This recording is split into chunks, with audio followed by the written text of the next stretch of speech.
तो हम लोग आ गए एक नए वीडियो पे और आज हम लोग देखने वाले हैं Bihar board class 12th Hindi का बहुत ही महत्वपूर्ण ऑब्जेक्टिव क्वेश्चन। और मैं बता दूं कि जो चैप्टर मैं लाया हूं कड़बाक नहीं होगा, यहाँ पे कड़बक होगा। आप लोग ध्यान से लिख लीजिएगा। ये कड़बक जो चैप्टर है इसके बारे में एक्सप्लेन कर चुका हूं, जितने भी इसके अर्थ हैं ये सब कुछ अच्छे से मैं डिटेल बता चुका हूं। आपने उस वीडियो को नहीं देखा है तो सबसे पहले उस जाकर वीडियो को देखिए कि जितने भी अर्थ बताए गए हैं उस अर्थ को समझ के आइए। और इसके बाद से जितने भी इस क्वेश्चन इसमें दिए गए हैं उन सभी क्वेश्चनों को आप करते हुए चलते हैं तो निश्चित आप बहुत बेहतर करेंगे। अगर आपकी भी सपना है कि 400 प्लस लाने हैं तो 100% अपना दीजिए और बारीकी से पढ़ते हुए चलिए। आप निश्चित उतना बेहतर करेंगे जितना खुद से वादा नहीं है। और देखिए मेरा टारगेट तो एक ही है कि आपको कैसे भी हिंदी में कम से कम 90 प्लस तो लाना ही लाना है। और ये आएगा कैसे? जब हम बारीकी से बिल्कुल आराम से पढ़ते हुए चलेंगे। और निश्चित ऐसा ही होगा। अगर बेहतर करना है तो अभी मेरे चैनल को सब्सक्राइब कर लीजिए और जितने भी कुछ बताए जा रहे हैं उसको पढ़ते हुए चलिए, बहुत बेहतरीन करने वाले हैं। चलिए, तो मैं चैप्टर का नाम ये कड़बाक नहीं है, कड़बक है। और इसके लेखक जो हैं ये कौन है तो मैं बता दूं, मलिक मोहम्मद जैसी। इसके लेखक कौन है? मलिक मोहम्मद जैसी। इस बात को याद रखेंगे। आपसे पूछा जाएगा कि कड़बक के लेखक कौन है तो मलिक मोहम्मद जैसी। और इनका जन्म कब हुआ था तो आपको याद रखना है कि अनुमानित 1492 ईस्वी में। और अगर निधन पूछता है तो आपको याद रखना है कि अनुमानित 1548 ईस्वी में। क्या क्या क्वेश्चन पूछेगा कि कड़बक के लेखक कौन है तो मलिक मोहम्मद जैसी हैं। और अनुमानित जन्म कब हुआ था तो 1492 ईस्वी में। मृत्यु पूछता है, निधन पूछता है, जिसको हम बताएंगे क्या चीज़, 1548 ईस्वी। और इनका जन्म देखिए क्वेश्चन क्या है। अब जितने भी क्वेश्चन है बारीकी से हम लोग पढ़ते हुए चलेंगे। तो देखिए पहला क्वेश्चन क्या है, जायस हिंदी साहित्य की किस काव्य धारा से जुड़े हुए हैं? ऑप्शन क्या दे रखा है कि प्रेम मार्गी सखा, ज्ञान मार्गी सखा, सगुण भक्ति और क्या राम भक्ति सखा। तो मैं बता दूं कि आप लोगों ने पढ़ा होगा उनके लाइन को, कविता को। तो उन्होंने बोला था, उन्होंने प्रेम के बारे में बताया था कि जो भी इनके रस को पढ़ा था, जो भी इनके कविता को पढ़ा था वो मोहित हो गया था। समझ रहे ना? तो ये प्रेम से जुड़े हुए हैं। याद रखिएगा कि ये प्रेम मार्गी धारा के कवि हैं। तो इसका राइट जवाब पहला नंबर बिल्कुल क्या होने वाला है, सही होने वाला है। दूसरा क्वेश्चन देखिए क्या है। अगला देखिए क्वेश्चन क्या है कि जायसी का जन्म 1492 में किस गांव में हुआ था? अमेठी, जायस गांव का नाम में, जायस नाम गांव में, मध्य प्रदेश के गांव में, गुजरात के एक गांव में। मैं बता दूं कि इनके जन्म जो हुआ था इसका राइट जवाब जो होने वाला है, तो मैं बता दूं कि इसका राइट जवाब होने वाला है, बिल्कुल सही होने वाला है, बी नंबर। जायस गांव में इनका जन्म हुआ था। अब कहाँ कहाँ हुआ था ये भी याद रखिएगा। जायस तो गांव का नाम था और एरिया का नाम क्या था तो आपको याद रखना है कि कब्र अमेठी है। एरिया का नाम क्या है? कब्र अमेठी है। इस बात को ध्यान रखेंगे। और इसके साथ साथ अगर राज्य पूछता है तो आपको याद रखना है यूपी। कौन सा राज्य है? यूपी राज्य है, मतलब उत्तर प्रदेश में इनका जन्म हुआ था। इस बात को ध्यान रखेंगे। अगला क्वेश्चन देखिए क्या है, निम्न में से कौन सी रचना जायसी की नहीं है, जो जायसी द्वारा नहीं लिखा गया है? पद्मावत है, अखरावट है, कामायनी है, आखिरी कलाम है। तो मैं बता दूं कि पद्मावत, अखरावट, आखिरी कलाम ये इनकी लेखक है और ये नहीं है।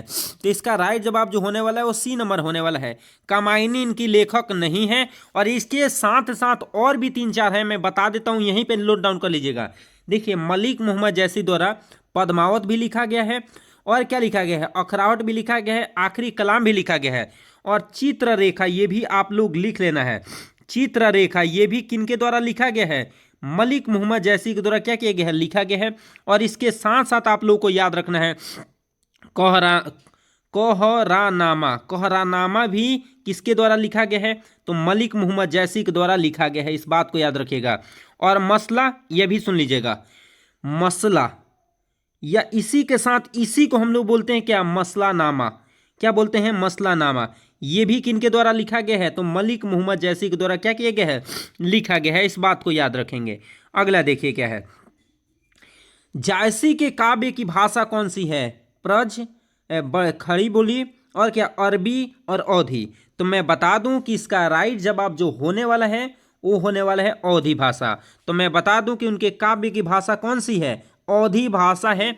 और ये कई बार एग्जाम में क्या किया गया है, पूछा गया क्वेश्चन है। अगला क्वेश्चन देखिए क्या दे रखा है कि जायसी के काव्य का मुख्य रस क्या है, श्रृंगार रस है, वात्सल्य रस है, रौद्र रस है, भयानक रस है।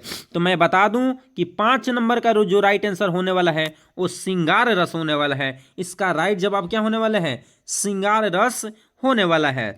अगला क्वेश्चन पे आ जाते हैं। अगला क्वेश्चन देखिए क्या दे रखा है कि जायसी स्वयं को किस दोष से युक्त होने पर भी गुणवान मानते हैं, श्रेय दोष, नेत्र दोष, अंग दोष, जीभा दोष। तो मैं बता दूं कि जो मलिक मोहम्मद जैसी थे वो क्या था, उनका ना बाई आंख था नो कान से, और दोनों ना बाई आंख था और ना ही कान था। तो ये कान मतलब क्या हो गया, देखिए आंख भी नहीं था, देखिए तो आंख मतलब क्या, नेत्र दोष से, मतलब ना इनका बाई आंख था और ना ही इनका कान था। ये दोनों क्या हो गए थे, खत्म हो गया था। और ये नहीं रहने के बाद भी एक ही आंख से पूरे संसार को देखा था, कौन, मलिक मोहम्मद जैसी ने। और पूरे संसार के बारे में चर्चा किए थे, कौन, मलिक मोहम्मद जैसी। इस बात को ध्यान रखेंगे। अगला देखिए क्या है, जायसी कवियों में किस भांति महत्वपूर्ण है, चंद्रमा के भांति, शुक्र के भांति, सूर्य के भांति, शीशे की भांति। तो मैं बता दूं कि 7 नंबर का जो राइट आंसर होने वाला है वो होने वाला है, 7 नंबर का जो राइट आंसर होने वाला है वो बी नंबर होने वाला है, शुक्र तारे की भांति। मतलब इसका राइट जवाब जो होने वाला है वो बी नंबर बिल्कुल क्या होने वाला है, सही होने वाला है। अगला क्वेश्चन देखिए क्या है, जायसी का काव्य किस प्रकार गंभीर एवं व्यापक है, नदी की भांति, सरोवर की भांति, कुएं की भांति, और क्या ऑप्शन में है, देखिए समुद्र के भांति। तो मैं बता दूं कि 8 नंबर क्वेश्चन क्या कह रहे हैं कि जायसी का काव्य किस प्रकार गंभीर और व्यापक है, यही क्वेश्चन दे रहे हैं। तो इसका राइट जवाब जो होने वाला है वो समुद्र के भांति होने वाला है। क्या होने वाला है, समुद्र के भांति। मतलब इसका राइट जवाब क्या होने वाला है, डी नंबर बिल्कुल सही होने वाला है।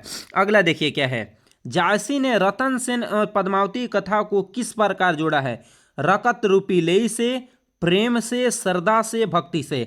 तो मैं बता दूं कि जायसी ने रतन सेन और पद्मावती की कथा को रकत रूपी लेई से जुड़ा हुआ है। और एग्जाम में कई बार क्वेश्चन दे देता है ऐसा कि रत्नावली और पद्मावती का संबंध किससे है, किस कविता से। तो याद रखना है कड़बा कविता से है। किस कविता से, तो कड़बा कविता से है। तो इसका राइट जवाब ए नंबर होने वाला है।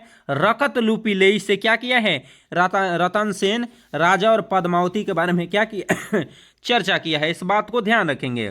अगला क्वेश्चन देखिए क्या है, जायसी ने रतन सेन और पद्मावती कथा को किसके द्वारा सींचा है, जल के द्वारा, गंगा जल के द्वारा, अपने आंसुओं के द्वारा और यमुना के द्वारा। तो मैं बता दूं कि इसका राइट जवाब जो होने वाला है वो सी नंबर होने वाला है। अपने आंसुओं से सींचा है। किससे सींचा है, अपने आंसुओं से। और अपने कविता में कहते हैं कि देखिए संसार में सारा चीज़ खत्म हो जाएगा लेकिन आप भी एक दिन खत्म हो जाओगे। देखिए इंसान जन्म लिया है तो मरना तो तय है, लेकिन देखिए आपका क्या चीज़ रह जाएगा, आपका गुण ही होगा जो कि चर्चा होगा। आपके इस जमाने में आपकी चर्चा ही, आपके गुण का ही चर्चा होगा, आप रहो या न रहो। जैसे रतन सेन राजा अभी नहीं है लेकिन उनके पास गुण था इसीलिए उनकी चर्चा आज है। पद्मावती नहीं थी, पद्मावती जो है अभी नहीं है लेकिन इनके बारे में चर्चा क्यों हो रही है, क्योंकि इनके पास गुण था। तो ही बात है भाई, अपने अंदर गुण लाइए और गुण को त्यागिए, तभी संसार में आपकी चर्चा होगी। अगला देखिए क्या है, जायसी रचित पद्मावती की भाषा क्या है, अवधी भाषा है कि ब्रज भाषा है कि खड़ी बोली है कि मैथिली है। तो मैं बता दूं कि इसका राइट जवाब होने वाला है अवधी भाषा, क्योंकि जो भी रचना किए हैं मलिक मोहम्मद जैसी वो किस भाषा में किए हैं, तो अवधी भाषा में किए हैं। अगला क्वेश्चन देखिए क्या है, मलिक मोहम्मद जैसी किस परंपरा के कवि हैं, सगुण कृष्ण भक्ति परंपरा, सगुण राम भक्ति परंपरा, प्रेख्यात्मक काव्य परंपरा, संस्कृत काव्य परंपरा। तो मैं बता दूं कि 12 नंबर का जो राइट आंसर होने वाला है वो होने वाला है सी नंबर। इसका राइट जवाब क्या होने वाला है, सी नंबर होने वाला है। अगले क्वेश्चन पे आ जाते हैं, देखिए क्या है, पाठ्य पुस्तक में संकलित कड़बक कहाँ से लिया गया है, आखिरी कलाम से, अखरावट से, मधुमालती से और पद्मावत से। तो मैं बता दूं कि पद्मावत से ही लिया गया है कौन सा, ये कड़बक कविता लिया गया है, जो कि लिखा गया है किसके द्वारा, मलिक मोहम्मद जैसी के द्वारा क्या किया गया है, लिखा गया है। अगला क्या है, सुमेरु का पर्याय क्या है, सुमेरु का पर्याय क्या है, नीलगिरी है, कंचनगिरी है, मल्यगिरी है, हिमालय है। तो मैं बता दूं कि इसका राइट जवाब जो होने वाला है वो होने वाला है नीलगिरी, इसका कंचनगिरी होने वाला है। क्या होने वाला है? कंचनगिरी। इस बात को ध्यान रखेंगे। अगला देखिए क्या है। जायसी ने अपने आंख की उपमा किससे की है? कमल से, कुमुद से, सरोवर से, दर्पण से।